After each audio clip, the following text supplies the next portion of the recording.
وبركاته إن الحمد لله نحمده ونستعينه ونستغفره ونعوذ بالله من شرور أنفسنا ومن سيئات أعمالنا من يهده الله فلا مضل له ومن يضلل فلا هادي له وأشهد أن لا إله إلا الله وأشهد أن محمدا عبده ورسوله أما بعد فأعوذ بالله السميع العليم من الشيطان الرجيم بسم الله الرحمن الرحيم اقرأ باسم ربك الذي خلق خلق الإنسان من علق اقرأ وربك الأكرم الذي علم بالقلم صدق الله العظيم وقال النبي صلى الله عليه وسلم خيركم من تعلم القرآن وعلمه صدق اللہ العظیم۔ ہر قسم کی تسبیحات اللہ وحدہ لا شریک کی ذات کے لیے ہے، اور درود و سلام ریت کے ذرات سے زیادہ اس ہستی پر ہیں جس ہستی پر یہ قرآن کریم شروع سے لے کے آخر تک نازل ہوا، اور اس ہستی کی وجہ سے ہی آج ہم لوگ مسلمان ہیں اور کلمہ پڑھنے والے ہیں، اور اسی ہستی کی وجہ سے ہی ہم لوگوں تک یہ قرآن پہنچا ہے، اور ہم نے اس قرآن پاک کو حفظ کیا ہے، اور یہ سلسلہ قیامت تک جاری و ساری رہے گا۔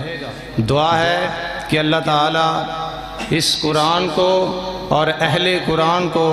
قیامت کی دیواروں تک شاد اور آباد رکھے۔ یہ جو بچے قرآن مجید کو حفظ کر لیتے ہیں ان کا بھی بہت زیادہ مقام ہے، اور ان کے اساتذہ کرام جنہوں نے محنت کروائی اور ان بچوں نے قرآن مجید کو شروع سے لے کے آخر تک حفظ کیا۔ آج کل تو حالات ایسے ہیں، مساجد کا جا کے سروے کرے دیکھیں، جو مساجد کے لوگ ہوتے ہیں ان کو چھوٹی چھوٹی دعائیں یاد کروانا مشکل ہے، وہ نہیں کرتے۔ ایک جنازے کی دعا دیکھ لیں، پورا مہینہ لگائیں گے، اس کے باوجود بھی ان کو یاد نہیں ہوتی۔ یہ تو اللہ کا فضل ہے، اللہ کی نعمت ہے، اور اللہ کا یہ ہم پر احسان ہے کہ سب سے پہلے تو اللہ نے ہم کو مسلمان بنایا اور ایک مسلمان گھرانے میں پیدا کیا، اور پھر اللہ نے یہ ہم پر فضل کیا کہ ہمارے سینے میں اللہ نے قرآن پاک کو جمع کر دیا۔ وہ قرآن جو لوح محفوظ میں لکھا ہوا،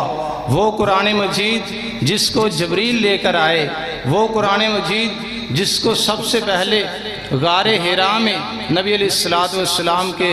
سینہ مبارک پر اتارا گیا۔ قرآن مجید کی عظمت اور شان تو یہ ہے، نبی علیہ السلام نے فرمایا اس کا جو آدمی ایک حرف پڑھ لیتا ہے، ایک حرف،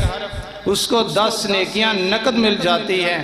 اور آپ نے فرمایا قرآن مجید کے شروع میں جو الف لام میم ہے، میں یہ نہیں کہتا کہ یہ ایک حرف ہے، کہیں ناانصافی نہ ہو جائے، تمہارا حق نہ مارا جائے، بلکہ میں تو کہتا ہوں الف ایک حرف ہے اور لام دوسرا حرف ہے اور میم تیسرا حرف ہے۔ جو ایک دفعہ ثواب کی نیت سے الف لام میم پڑھ لیتا ہے، اللہ اس کو 30 نیکیاں عطا فرما دیتے ہیں۔ یہ تو قرآن مجید کے پڑھنے کا ثواب ہے۔ حافظ قرآن کو اللہ تعالیٰ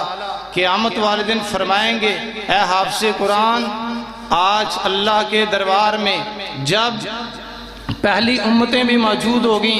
آدم علیہ السلام بھی، ان کی امت بھی، نوح علیہ السلام بھی، ان کی امت بھی، سارے انبیاء کرام ہوں گے اور سارے انبیاء کرام کی امتیں ہوں گی۔ اس وقت سب کے سامنے، سارے لوگوں کے سامنے اور سارے انبیاء کرام کے سامنے ایک بچے کو لایا جائے گا، حافظ قرآن کو لایا جائے گا۔ اللہ پاک فرمائیں گے اقرا،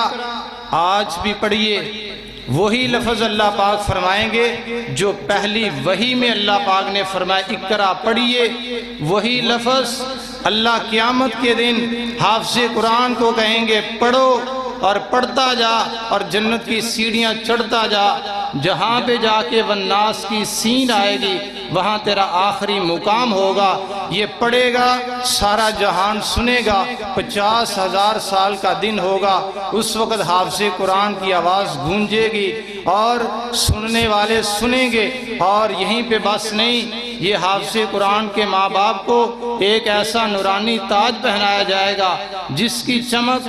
کا مقابلہ یہ آسمان کا سورج بھی نہیں کر سکے گا۔ یہ حافظ قرآن کے ماں باپ کو اتنا مقام ملے گا۔ اور نبی علیہ السلام نے فرمایا جب انسان فوت ہو جاتا ہے اس کے بعد اس کے اعمال منقطع ہو جاتے ہیں اور نیکیوں کا سلسلہ ختم ہو جاتا ہے، لیکن ایک وہ بچہ جو اس کے بعد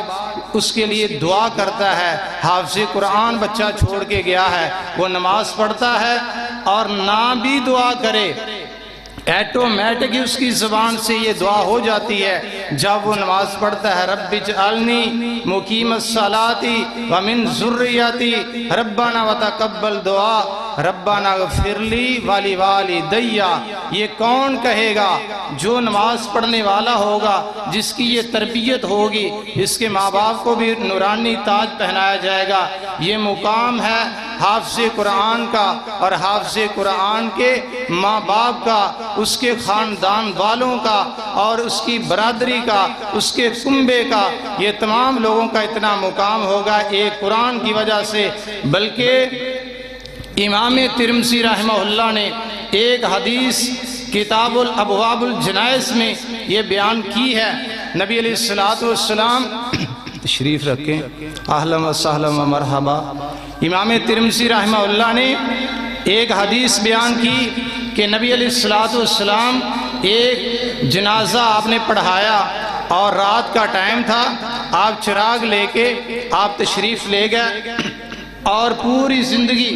نبی علیہ السلام نے کبھی بھی کسی کے قبر کے اندر جا کے دعا نہیں کی۔ صرف ایک آدمی کے لیے یہ دعا نبی علیہ السلام سے ثابت ہے، آپ نے قبر کے اندر جا کے اس کے لیے دعا کی۔ آپ نے فرمایا ہے میرے صحابہ اللہ اس آدمی پہ رحمت فرمائے، یہ جو انسان تھا اس میں دو بڑی خوبیاں تھیں، ایک یہ تھی ایک قرآن پاک کی تلاوت کرنے والا تھا اور دوسری اس کی خوبی یہ تھی یہ دل کا بڑا نرم دل انسان تھا۔ دیکھیے اللہ کے نبی نے اس کو یہ اعزاز دیا ہے جس نے قرآن مجید کو یاد کیا اور اس کی تلاوت کی، اور آپ علیہ السلام نے قبر کے اندر جا کے اس کے لیے دعا کی ہے۔ اس لیے قرآن مجید سے دل لگائیے، قرآن مجید پڑھیے بھی، دوسروں کو پڑھائیے بھی، اور انسان کو